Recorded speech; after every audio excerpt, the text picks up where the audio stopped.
शपथ पाठ रे ये जो अंगीकार विजु जनता दलर विजु बाबू आदर्श रे ओडिशा को सशक्त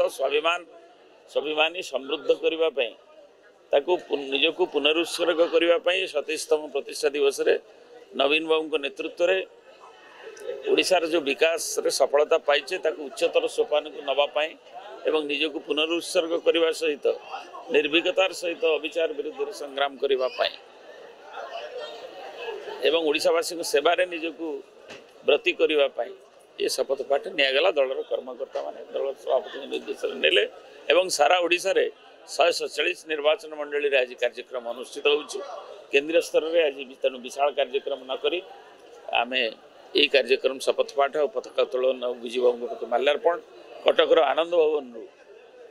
एक साइकेल शोभायात्रा आनंद भवन जमती विजु बाबू कटक रु पेशवार जाइतिले तार स्मारक स्वरूप एक साइकेल शोभायात्रा आसूची ये विजु बाबू प्रतिमूर्ति रे एयरपोर्ट छक जाए आसवे